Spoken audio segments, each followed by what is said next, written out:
যে অনেক বড় বড় সার্টিফিকেট অর্জন করেছে, ওই মানুষটাকে জ্ঞানী মানুষ মনে করি। কিন্তু নবীজির ভাষ্য অনুযায়ী জ্ঞানী মানুষ হলো ওই ব্যক্তি যেই মানুষটি পরকালে চিন্তা করে কবরে যায়, ঠিক কিনা? সুতরাং সেই পরকালমুখী আলোচনা হবে, কোনো রাজনৈতিক কথা আমি বলবো না ইনশাল্লাহ। তবে কোরআন হাদিসে যেটা আছে সেটাই বলবো। এটা যদি আমার বিপক্ষেও যায় যেতে পারে, আরেকজনের বিপক্ষেও যায় যেতে পারে, এতে বেজার হওয়ার কিছু নেই। কথা বলেন ঠিক কিনা? কারণ কোরআন সবসময় আবু বকরের পক্ষেই কথা বলেছে, ওমরের পক্ষেই কথা বলেছে, আবু জেহেলের বিপক্ষে চলে গেছে। কথা বলেন ঠিক কিনা? কোরআন সদা সর্বদাই ন্যায়ের পক্ষেই কথা বলেছে, অন্যায়ের বিরুদ্ধে কথা বলেছে। কথা বলেন ঠিক কিনা? আমরাও সেই ন্যায়ের পক্ষেই কথা বলতে চাই, অন্যায়ের বিরুদ্ধে রুখে দাঁড়াতে চাই। সম্মানিত হাজিরিন, কোরআনুল কারীম পৃথিবীর কোন মানব রচিত কিতাব নন। আমিও রচনা করি নাই, আপনিও রচনা করেন নাই, এখানে যারা অতিথিবৃন্দ আছে তারাও রচনা করে নাই, বরং কোরআন রচনা করেছেন তানজিলুম মির রাব্বিল আলামিন। জগৎ সমূহের প্রতিপালক সেই মহান রবের পক্ষ থেকে এই কোরআন এসেছে। কথা বলেন ঠিক কিনা? সুতরাং সেই কোরআনের মর্যাদা কত বেশি বলেন দেখি। আকাশ জমিনকে যদি এক পাল্লায় রাখা হয়, আল্লাহর কোরআন যদি অপর পাল্লায় রাখা হয়, কোন পাল্লাটা ভারী হবে? আওয়াজ করে বলেন। আল্লাহ রাব্বুল আলামিন কোরআনুল কারীমের সূরা হাসরের মধ্যে সুন্দর করে বলছেন, লাউ আনজালনা হাদাল কোরআনা আলা জাবালিল লারাআইতাহু খাশিআম মুতাসাদ্দিআম মিন খাশিয়াতিল্লাহ। জোরে বলুন আল্লাহু আকবার। আল্লাহু আকবার জোরে হবে না আসতে হবে?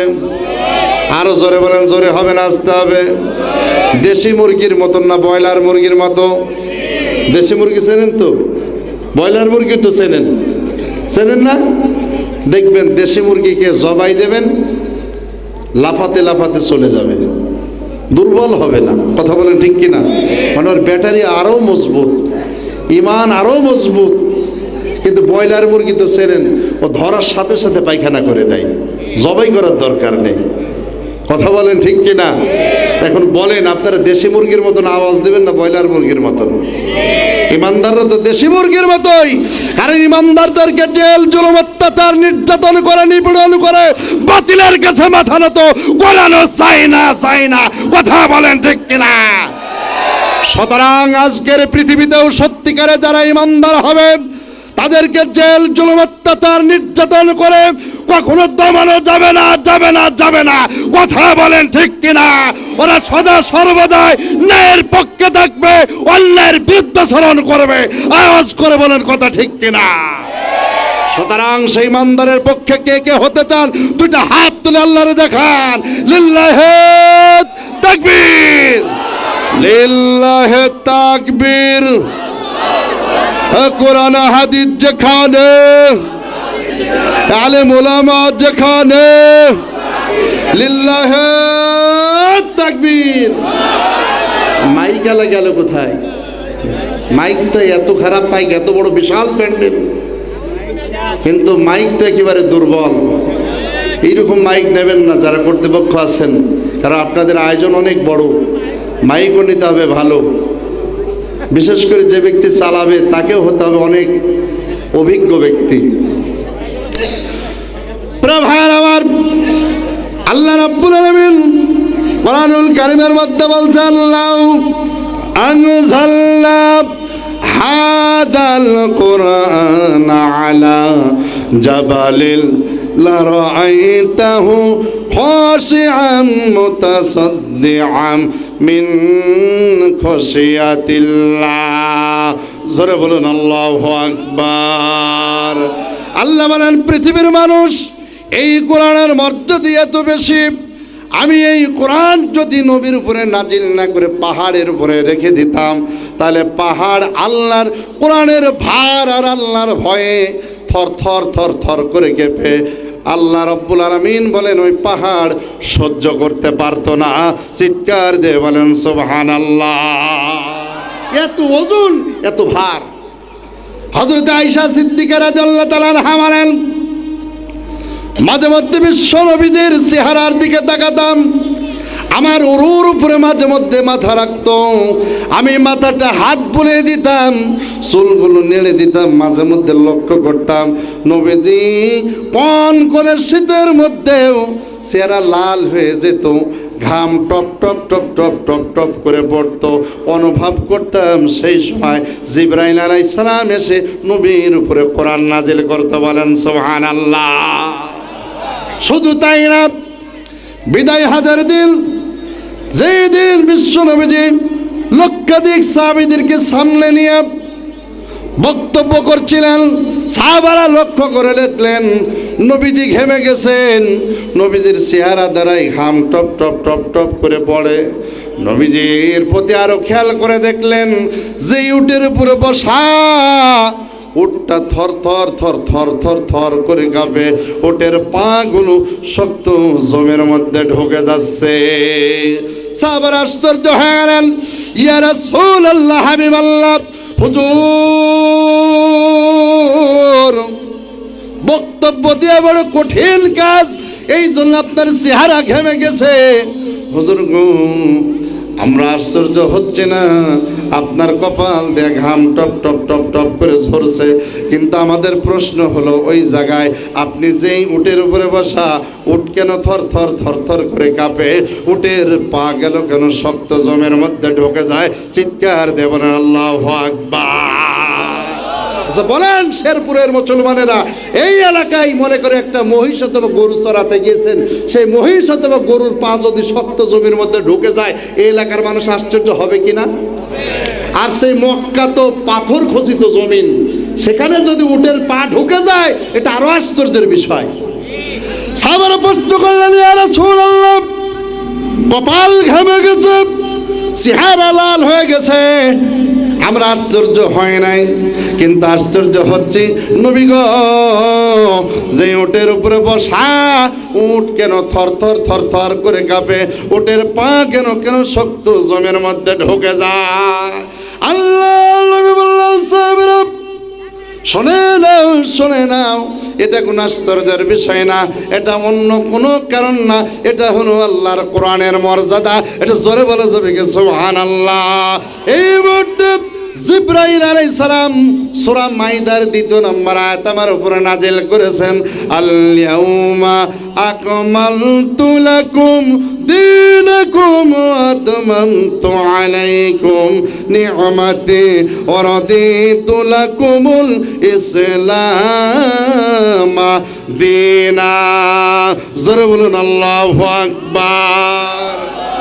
ও সাহাবারা, সূরা মাইদার এই 2 নম্বর আয়াত আমার উপরে এই মুহূর্তে নাজিল হয়েছে। আয়াতের ভার, আয়াতের মর্যাদা এত বেশি, আমি নবী তো দূরের কথা, যে উটের উপরে বসা, উট সহ্য করতে পারে নাই, উটের পাগুলো শক্ত জমির মধ্যে ঢুকে গেছে। এখন শেরপুরে মুসলমানেরা বলেন, ও বগুড়াবাসী বলেন, ওই কোরআন যদি আমরা মানি, ওই কোরআন যদি আমরা বুকে ধারণ করে আজকের মাহফিল থেকে যদি দীপ্ত শপথ নিয়ে কোরআনের উপর আমল করতে পারে, আমাদের মর্যাদা কমবে না বাড়বে? যদি বেড়েই থাকেন, দল মত নির্বিশেষে, কে আওয়ামী লীগ করেন, কে বিএনপি করেন, কে জামাত ইসলাম করেন, তাবলীগ জামাত করেন, পীর মুরিদি করেন, দেখার সময় আমার নাই। দল মত নির্বিশেষে দীপ্ত শপথ নিয়ে আজকের মাহফিল থেকে ফিরে যেতে হবে। একটাই শপথ নিতে হবে, জীবন থাকবে যতক্ষণ আল্লাহর কোরআন মানব ততক্ষণ, নিঃশ্বাস আছে যতক্ষণ কোরআনের পক্ষ থাকবো ততক্ষণ। কে কে রাজি আছেন? 2টা হাত তোলা, আমার আল্লাহর আর একবার দেখা।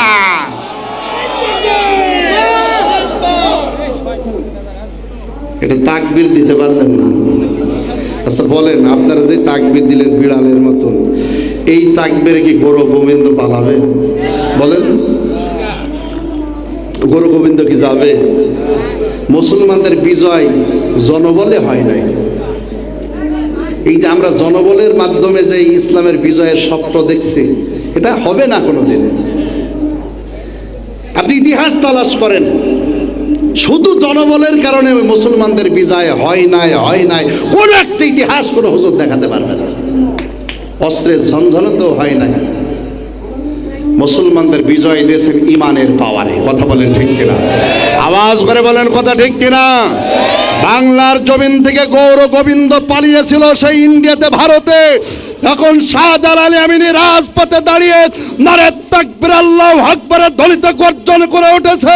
গৌর গোবিন্দ রাজপথে থরথর করে কেঁপে উঠেছে। বাংলার জমিন ছেড়ে হিন্দুস্তানে পালাতে বাধ্য হয়েছে। কথা বলেন ঠিক কিনা?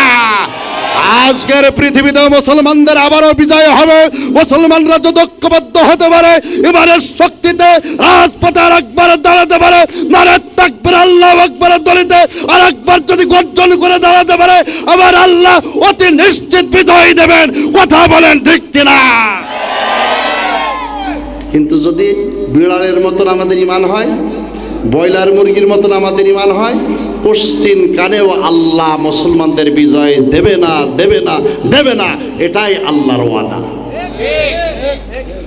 ওয়ালা তাহিনু ওয়ালা তাহজানু ওয়া আনতুমুল আ'লাউনা ইন কুনতুম মুমিনিন। এটা জোরে বলা যাবে কি? আল্লাহু আকবার। আল্লাহ ডেকে বলেন, এ পৃথিবীর মানুষ, তোমরাই বিজয়ী হবে। তোমাদের ভয় নেই, তোমাদের টেনশন নেই, তোমাদের ভয় নেই, তোমাদের টেনশন নেই। আচ্ছা, বাড়ি খাচ্ছে। আচ্ছা, ঠিক করে দিন, একটু ঠিক করে দাও ভাই। প্রিয় ভাই আমার, লা ইলাহা, আরো জোরে জোরে বলেন, লা ইলাহা।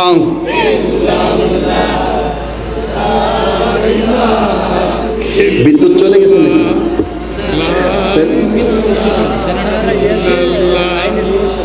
ও আচ্ছা। লা ইলাহা, আর মহব্বতের সাথে লা ইলাহা ইল্লাল্লাহ, লা ইলাহা। পাখির গানে গানে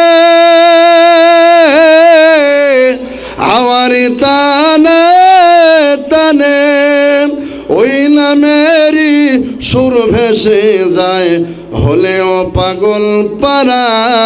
লা ইলাহা ইল্লাল্লাহ, লা ইলাহা।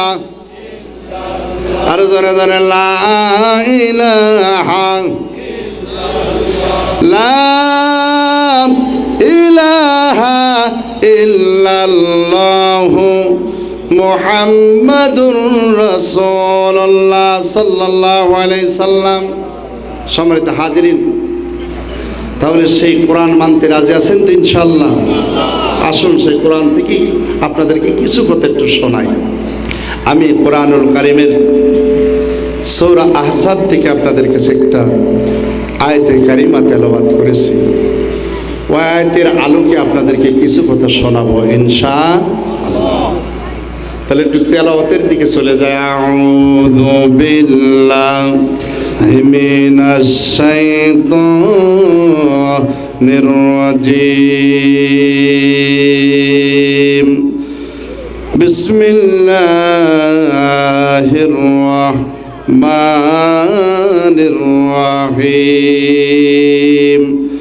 লাকাদ কানা লাকুম ফি রাসূলিল্লাহি উসওয়াতুন হাসানাহ। সাদাকাল্লাহুল আযীম। আল্লাহ পাক ইরশাদ করছেন, হে পৃথিবীর মানুষ, তোমাদের জন্য রয়েছে উত্তম আদর্শ নবী মুহাম্মদ রাসূলুল্লাহ সাল্লাল্লাহু আলাইহি সাল্লামের জীবনের মধ্যে। বলেন সুবহানাল্লাহ। তার মানে আমাদের আদর্শ নেতা যেন কে? মুহাম্মাদুর রাসূলুল্লাহ সাল্লাল্লাহু আলাইহি সাল্লাম। নবীজি হলেন আমাদের আদর্শ নেতা। আমাদের আদর্শ নেতা সাধারণ কোনো মানুষ হতে, আমাদের আদর্শ নেতা লেনিন, কালমাস, দারুং মাওসতং, কাজী নজরুল ইসলাম রবীন্দ্রনাথ ঠাকুর কোনো মুসলমানদের আদর্শ নেতা হতে পারে না। মুসলমানদের আদর্শ নেতা হলেন মুহাম্মদুর রাসূলুল্লাহ সাল্লাল্লাহু আলাইহি সাল্লাম। আল্লাহ রাব্বুল আলামিন বলেন, লাকাদ কানা লাকুম ফি রাসূলিল্লাহি উসওয়াতুন হাসানা। চিৎকার দিয়ে বলেন আল্লাহু আকবার। আল্লাহ বলেন, হ্যাঁ পৃথিবীর মানুষ,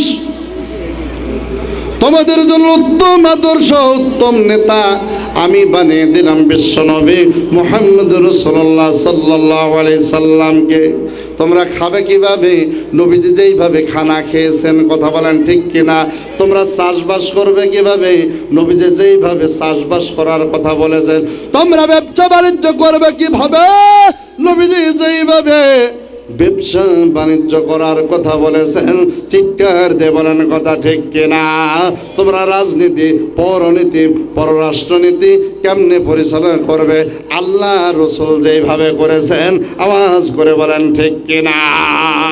তাহলে আমাদের আদর্শ নেতার নাম কি? মুহাম্মদুর রাসূলুল্লাহ সাল্লাল্লাহু আলাইহি সাল্লাম। কেন নবীজিকে আদর্শ নেতা মানবেন? আল্লাহ পাক বলেন, কুল ইন কুনতুম তুহিব্বুনাল্লাহ ফাত্তাবিউনি ইউহিব্বুকুমুল্লাহ ওয়া ইয়াগফির লাকুম যুনুবাকুম আল্লাহু গফুরুর রহিম। চিৎকার দিয়ে বলুন আল্লাহু আকবার। আল্লাহ ডাকতে বলেন, হ্যাঁ নবী আপনি বলে দিন, কুল ইন কুনতুম তুহিব্বুনাল্লাহ, কেউ যদি, তোমরা যদি আল্লাহকে ভালোবাসতে চাও, বলেন দেখি আমরা আল্লাহকে ভালোবাসতে চাই কি চাই না? আওয়াজ করে বলেন আমরা আল্লাহকে ভালোবাসতে চাই কি চাই না? আল্লাহ বলেন, কেউ যদি আমি আল্লাহকে ভালোবাসতে চাও, তাহলে নবী গো আপনি বলে দিন আপনার অনুসরণ অনুকরণ যেন তারা করে। তাহলে অনুসরণ অনুকরণ কার করতে হবে? আল্লাহর নবীর রাসূলের। ও পৃথিবীর মানুষ শোনো, কেউ যদি রাসূলের অনুসরণ অনুকরণ করে, আল্লাহ বলেন সে আমারে ভালোবাসলো।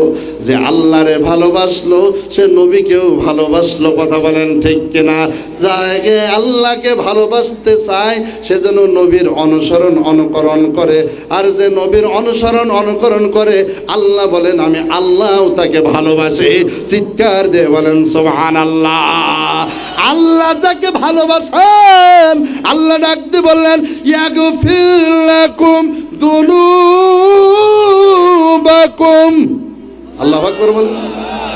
আল্লাহ বলেন, যে ব্যক্তিকে আমার আল্লাহ ভালোবাসেন, ওই ব্যক্তির জীবনের সব গুনাহ কথা মাফ করে দেবেন কে?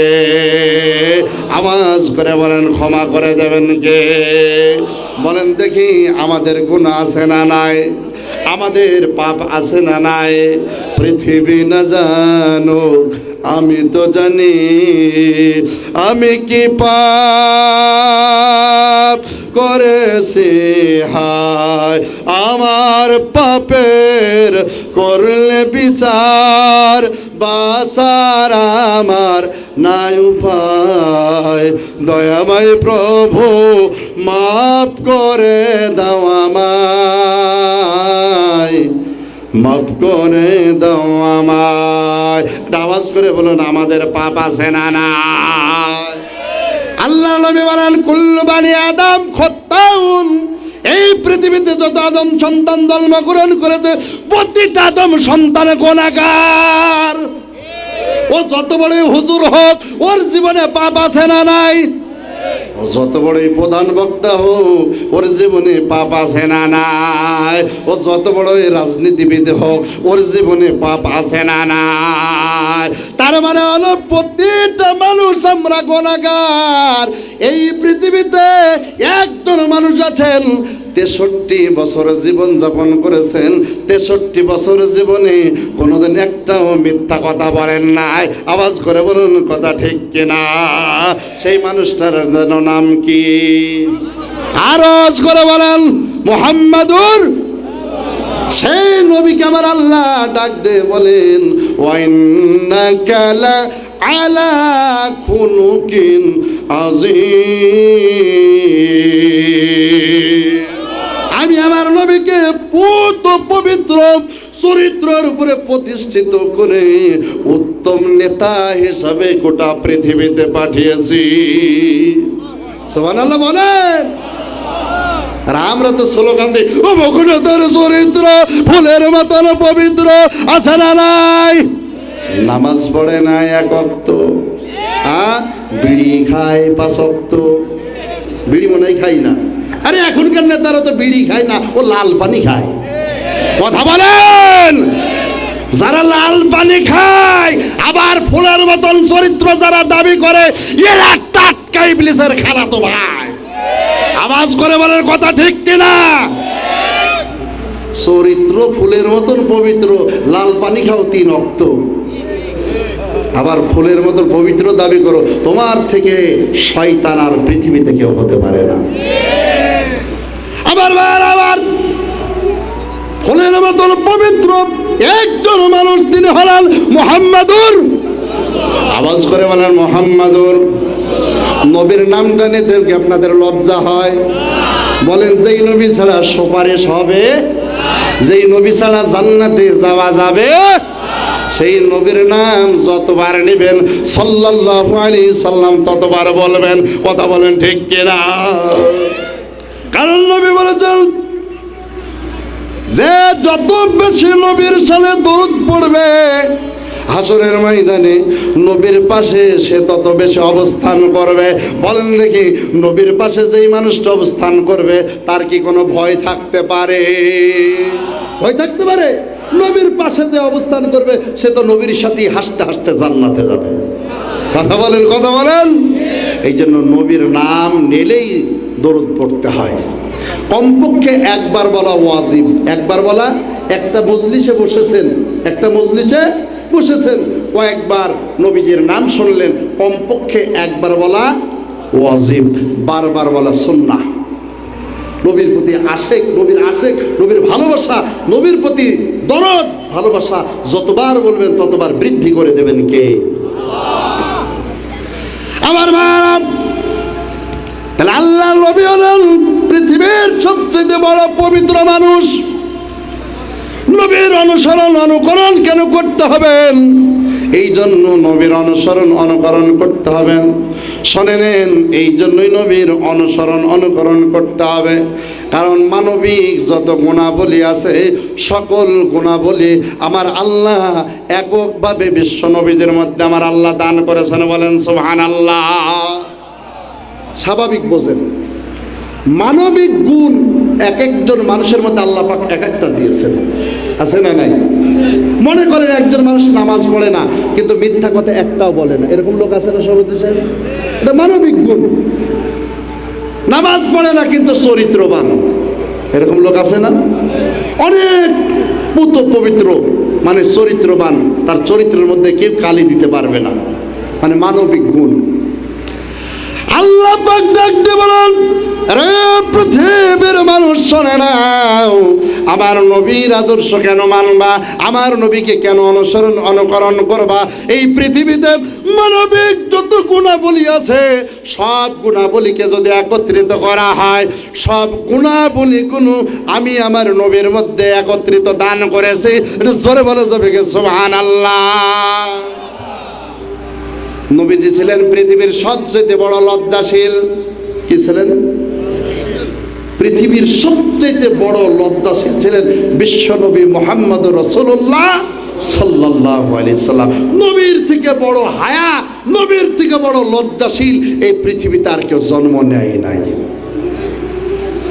আল্লাহ নবী সম্পর্কে বলেন হযরত আবু সাঈদ খুদরি রাদিয়াল্লাহু তাআলা আনহু, কানান নবী সাল্লাল্লাহু আলাইহি সাল্লাম আসাদ্দু হায়াম মিনাল আজরাই ফি খিদরিহা।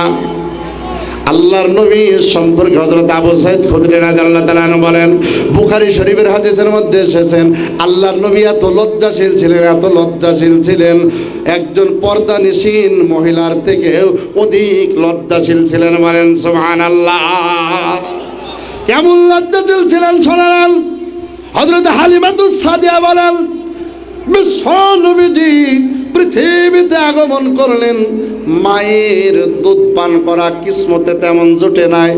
মাত্র বিশ্ব নবীজি মায়ের দুধ পান করেছেন 7 দিন। কয় দিন? মাত্র 7 দিন আল্লাহর নবী মায়ের দুধ পান করার সুযোগ হয়েছেন। হালিমাতুস সাদিয়া বলেন, আল্লাহর নবীকে আমি 1 দিন নয় 2 দিন নয় 2টা বছর দুধ পান করিয়েছি। হালিমাতুস সাদিয়া ওই সেই তায়েফ থেকে মক্কাতে আল্লাহর নবীকে দুগ্ধ সন্তান শিশুকে নেয়ার জন্য যখন গেলেন, হালিমাতুস সাদিয়া বলেন, আল্লাহ কি ভাগ্য আমার লেখলো, বিশ্ব নবীজিকে যখন কেউ নিল না, আমার আল্লাহ বিশ্ব নবীজিকে আমার কোলে তুলে দিল। বলেন সুবহানাল্লাহ। আমি হালিমাতুস সাদিয়া শিশু নবী মুহাম্মদুর রাসূলুল্লাহ সাল্লাল্লাহু আলাইহি সাল্লামকে যখন কোলে নিলাম, একবার নবীজির চেহারার দিকে তাকায়, একবার আকাশের চাঁদের দিকে তাকায়, একবার নবীজির চেহারার দিকে তাকায়, একবার পূর্ণিমার চাঁদের দিকে তাকায়। আমার কাছে মনে হলো পূর্ণিমার চাঁদের চেয়েও আল্লাহর নবীর চেহারা উজ্জ্বল। চিৎকার দিয়ে বলেন সুবহানাল্লাহ। এই হালিমাতুস সাদিয়া বলছেন, এরা পৃথিবীর মানুষ। শোনা নাও, বিশ্ব নবীজিকে যেই দিন করে নিলাম, কোন দিন আল্লাহর নবী ক্ষুধার কারণে কান্নাকাটি করে নাই। বলেন দেখি, শিশু বাচ্চা ক্ষুধা লাগলে কান্নাকাটি করে কি করে না? শিশু বাচ্চা ক্ষুধা লাগলেই কান্নাকাটি করে। হালিমাতুস সাদিয়া বলেন, নবীজিকে 2টা বছর দুধ পান করিয়েছি। 2টা বছর দুধ পান করানোর কারণে আমি নবীজির স্বভাব চরিত্র সম্পর্কে দেখেছি। আমি বুঝেছি আল্লাহর নবী কোনোদিন খোদার কারণে দুধ পান কোনোদিন কান্নাকাটি করে নাই। তবে শিশু নবীকে আমি দেখেছি, কোনো একটা সময়ে যদি কাপড় খুলে যেত, সতর খুলে যেত, হাঁটুর উপরে যদি কাপড় উঠে যেত, সঙ্গে সঙ্গে আল্লাহর নবী কান্না শুরু করে দিতেন। আমি হালিমাতুস সাদিয়া মুহূর্তের মধ্যে যখন বিশ্ব নবীজির সতর মুবারককে ঢেকে দিতাম, সঙ্গে সঙ্গে আল্লাহর নবীর কান্না বন্ধ হয়ে যেত। জোরে বলে যাবে কি সুবহানাল্লাহ। আর একটা হাদিস শোনেন, শিশু নবী শুধু সতর খোলার কারণে কান্নাকাটি করেছেন, কোনো দিন খোদার কারণে কান্নাকাটি করেন না। হযরত আব্বাস রাদিয়াল্লাহু তাআলা আনহু বলেন, নবীজির বয়স কেবলমাত্র 7 বছর অথবা 8 বছর। খানা কাবাকে ভেঙে বেড়ে নতুন করে কাজ শুরু করলেন। আল্লাহর নবী বড় বড় পাথরগুলো কাঁধে করে বহন করছেন। হযরত আব্বাস বলেন, ভাতিজার দিকে তাকিয়ে আমার মায়া লেগে গেল। আমি বললাম, ভাতিজার ও, তুমি ছোট মানুষ, কাঁধে বড় ব্যথা পাও, তোমার লুঙ্গিটা খুলে দিয়ে ভাঁজ করে তোমার কাঁধের উপরে দিচ্ছি, এরপরে তুমি পাথর বহন করো, তাহলে তোমার কাঁধে আর তুমি ব্যথা পাবে না। হযরত আব্বাস বলেন, এই কথা বলার পর বিশ্ব নবীজির শিশু নবী কেবলমাত্র 7 বছর অথবা 8 বছর বয়স, নবীজির লুঙ্গি মুবারকে কেবলমাত্র হাত দিয়েছেন। হাত দেওয়ার সঙ্গে সঙ্গে আল্লাহর নবী সেন্সিয়ার হয়ে অজ্ঞান হয়ে জমিনের মধ্যে পড়ে গেছেন। চিৎকার দিয়ে বলেন সুবহানাল্লাহ।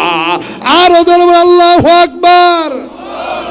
আচ্ছা বলেন দেখি, নবীর থেকে বড় লজ্জাশীল পৃথিবীতে কেউ কি আর আছে? হ্যাঁ? আর আমরা বুড়ো হয়ে গেছি, কাঁচা মারা অভ্যাস এখনো পরিবর্তন করতে পারি না।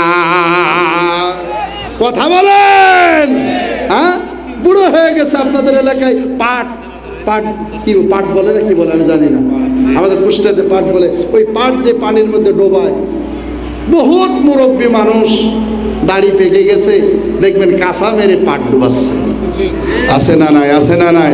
অথচ নবীজির বয়স কত? 7 দিন। নবীজির বয়স কত? 7 দিন বয়সে হালিমাতুস সাদিয়া বলেন যে নবীজি ক্ষুধা লাগলে কান্নাকাটি করে না, কিন্তু বাতাসের কারণে যদি কখনো কোনো সময় নবীজির হাঁটু বের হয়ে যেত, সদর মোবারক যদি বের হয়ে যেত, সঙ্গে সঙ্গে কান্না শুরু করতেন। আমাদের কি লজ্জা আছে ভাই? কথা বলেন, লজ্জা আছে? যুবকদের কি লজ্জা আছে? এ যুবকেরা, এখন তো যুবকদের লজ্জা, হায়া, লজ্জা সব দূর হয়ে গেছে। হুজুর কেমনে? যে এখনকার যুবকরা রাত্রিতে ঘুমায় হাফ প্যান্ট পরে। কথা বলেন ঠিক কিনা? কথা বলেন। এখনকার যুবকেরা বাইক চালায়, মোটর সাইকেল চালায়, হাফ প্যান্ট পরে।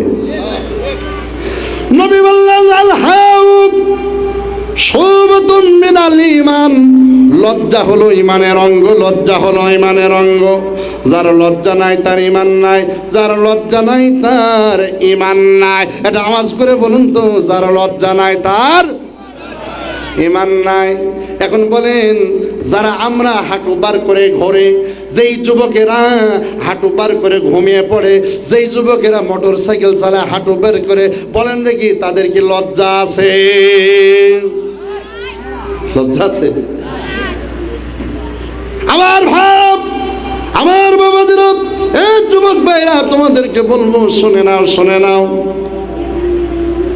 লজ্জা এমন একটা ভূষণ, নবীজি বলছেন যার লজ্জা উঠে গেছে যা মন তাই সে করতে পারে, কিন্তু যার লজ্জা আছে সে কখনো দাঁড়িয়ে প্রসাবটাও করতে পারে না।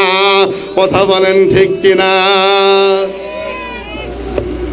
এই জন্য যুবকদেরকে হাতে ধরে পায়ে ধরে বলে যায়, মরণ কার কখন হবে এটা এক গোরস্থান, এই পাশেই গোরস্থান, এই গোরস্থানে তোমার মতন হাজারো যুবক ঘুমিয়ে আছে, আছে না নাই? বহুত যুবক ঘুমিয়ে আছে, সেই যুবক এখন পর্যন্ত বিয়ে শাদী পর্যন্ত করে নাই। ভবিষ্যৎ জিন্দগিতে কত স্বপ্ন তার ছিল, কিন্তু একটা ঘুম দিল গো, যে ঘুমের পরে আর সকালবেলায় মা ডাক দিল, বাবা সকাল 10টা বেজে গেলে এখনো কেন তুই উঠিস না? মা বারবার ডাকার পর যখন কথা বলল না, মা ধাক্কা দিয়ে দেখে সন্তান আর নাই, সন্তান আল্লাহর ডাকে সাড়া দিয়ে চলে গেছে। এরকম হাজারো যুবকের জীবনে ঘটনা ঘটে কি ঘটে না? এই যুবক, যেই যুবক হাত প্যান্ট পরে ঘুমিয়ে যাও, যেই যুবক সদর খুলে ঘুমিয়ে যাও, আমি তোমাদেরকে উদ্দেশ্য করে বলি, আল মালাকুল মউত আজরাইল আলাইহিস সালাম তোমার কাছে আসবে কি আসবে না এ ব্যাপারে তোমার যেহেতু গ্যারান্টি নাই। মালাকুল মউত যদি ওই অবস্থায় চলে আসে, রুহুটা যদি ওই মুহূর্তে নিয়ে চলে যায়, বলেন দেখি মরণটা ভালো মরণ হবে না জাহান্নামী মরণ হবে? হ্যাঁ? যদি মরণটা খারাপ হয়, এ বন্ধু, মরণটা যদি খারাপ হয়ে যায়, জাহান্নামে অনন্তকাল থাকতে হবে। এই জন্য হাতে ধরে পায়ে ধরে বলে যায়, খবরদার ঘুমানোর সময় ইয়ারফোন কানের মধ্যে দেয়া গান শুনতে শুনতে ঘুমাবা না। বরং আল্লাহর নবী বলছেন, কবর সত্য, পরকাল সত্য, কবরের আযাব সত্যের মধ্যে কি কোনো সন্দেহ আছে? নবী বলেন, কেউ যদি এসার নামাজের পর সূরা মুলুক পড়ে, সূরাটার নাম কি বললাম? আরো জোরে বলেন। কেউ যদি এসার নামাজের পর সূরা মুলক পড়ে ঘুমিয়ে যায়, নবী বলেন ওই রাত্রে যদি তার মরণ হয়, সূরা মুলক পড়ে যদি কেউ ঘুমিয়ে যায়, ওই রাত্রে যদি তার মরণ হয়, আল্লাহর নবী বলেন কবরের আযাব আমার আল্লাহ তার জন্য মাফ করে দেবে। হুজুর আমরা তো কোরআন শরীফ পড়তে জানি না, তাহলে সূরা মুলক পড়বো কেমনে? বলেন ঠিক কিনা? কয়জন কোরআন শরীফ পড়তে জানি? অধিকাংশ মানুষই তো আমরা কোরআন শরীফ পড়তে জানি না, তাহলে সূরা মুলকটা পড়বো কেমনে? আমি একটা শিখবেন, আমি শেখার জন্য উৎসাহ প্রদান করছি আপনাদেরকে। যতদিন শিখতে পারবেন না, একটা সহজ আমল বলে দিয়ে যায়। বলবো ভাই? বলবো? এই ফোন আছে কার কার? একটু হাত তোলেন দেখি। সবারই আছে, তাই না? এই ফোনে সার্চ দিলে ভালো জিনিসও আসে, খারাপ জিনিসও আসে। কথা বলেন ঠিক কিনা? আমি আপনাদেরকে একটা আমলের কথা বলে দিয়ে যাচ্ছি। যেহেতু গোরস্থানের মাহফিল, এই কবরে আসতে হবে, এই কবরে আযাব থেকে আমাদেরকে বাঁচতে হবে। এই কবরে আযাব থেকে বাঁচার জন্য একটা আমল বলে দিয়ে যাব। আমলটা করবেন তো ইনশাআল্লাহ? ইনশাআল্লাহ করবেন তো? নবীজি বললেন, কেউ যদি এশারা নামাজের পর সূরা মুলক পড়ে ঘুমিয়ে যায়, ওই রাত্রে যদি মারা যায়, ওর কবরে আযাব আল্লাহ মাফ করে দেবেন। বলতে পারেন হুজুর আলাউদ্দিন আলাদুদ্দি, আমরা সাধারণ মানুষ, জেনারেল শিক্ষিত, কোরআন তো সেভাবে পড়তে জানি না। আমি বলবো ভাইজান, কঠিন কিছু না শিখলে আপনি চেষ্টা করলে আমার আল্লাহ সহজ করে দেবেন। কিন্তু কথা হুজুর এখন তো পারি না, নাই শিখবো, তাহলে এখন কোন কাজটা করবে একটু বলে দিয়ে যান। আমি আপনাদেরকে বলে দিয়ে যাই, ঘুমানোর পূর্বে অ্যান্ড্রয়েড সেট যাদের আছেন একটু